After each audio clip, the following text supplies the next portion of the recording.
One of the things that makes TickTick a great app is that they're constantly evolving it. They're making little updates, sometimes behind the scenes it seems like. Sometimes they're not big new version updates, but rather little iterations on different functionality. And TickTick doesn't always do a good job of letting us know what those updates are. So one of the things I want to do a little bit better on this channel is publicizing those updates a little bit. So to start with, let's look at an update that just came out earlier this week. Let me pull up the TickTick changelog. All right, so this is the TickTick changelog, and it's specific to the web version. However, what I've noticed is they keep pretty consistent across the desktop apps, meaning the web, the Windows, and the Mac apps. So if the functionality comes to the web, it's likely to make it to the Windows and Mac apps in the next week or two. That's what I've noticed. Web is usually first, followed by the desktop apps shortly afterwards.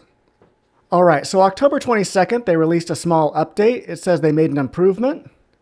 It says, enhanced the task style in the calendar view.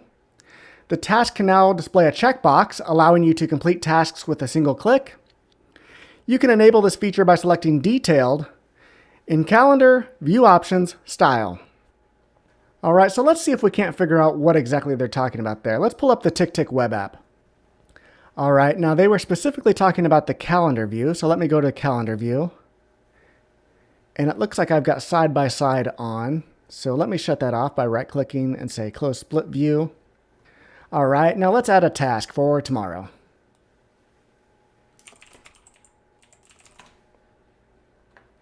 All right, so what they're saying is if I go up to View Options, which I believe is up here in the More menu, here we are, View Options. And then they mention Style, which I see right here below Color now. And currently it's on Simple. So we can change this to Detailed.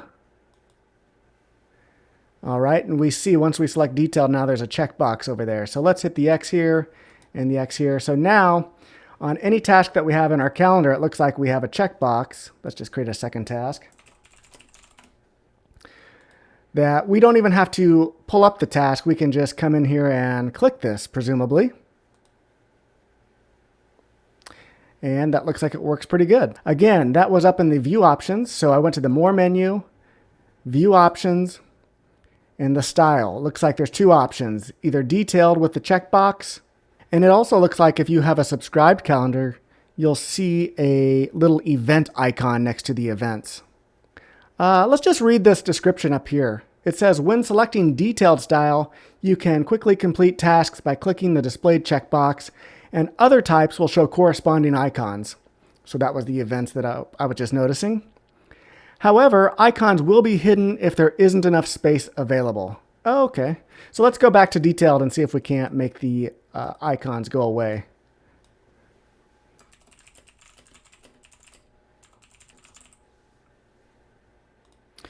Okay, so a really long task name doesn't make it go away, but what if it's really short here? So even if the duration of the task is very short and I have a really long task name, I still see the icon here for the checkbox, so I'm not sure when exactly it disappears. Okay, let's go back to the changelog and look at the other update. So the other update mentions it's a new functionality. It says, added additional time zone, allowing you to view multiple time zones in your calendar. This makes it easier to compare times across different zones. You can enable this feature in Calendar, View Options, Additional Time Zone. Okay, so back to the calendar. Again, if we go up to the View Options, down at the very bottom, it looks like Additional Time Zone.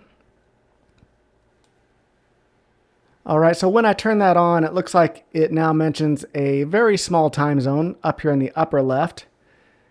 And it just says GMT -5. But let's see what time zone settings does for us. So my time zone is Chicago, GMT -5, and I can add an additional time zone. I commonly work with people in the Eastern time zone. Looks like there's two of them for some reason. Not sure why that is. So we'll call this Central, call this Eastern, since we can put a label on here, it looks like.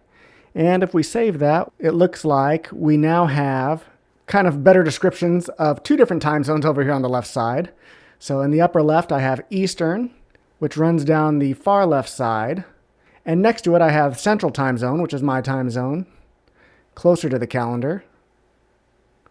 Let's see if we can't rearrange them. Let me open the time zone settings again.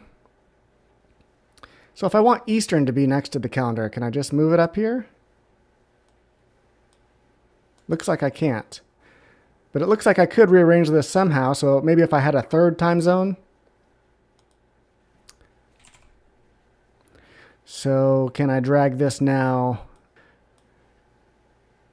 So Central remains my main time zone, and it doesn't look like I can move that from where it's at, but I can rearrange the additional time zones on however I like.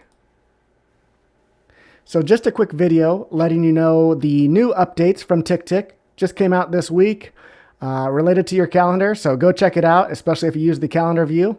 You might find these useful. Like I mentioned, I'm going to try to get better at letting you guys know when TickTick has these small updates, especially when they're small updates like this, where they don't publicize a big new version of TickTick. Well, that's all for this video. Thanks for watching. Have a good one.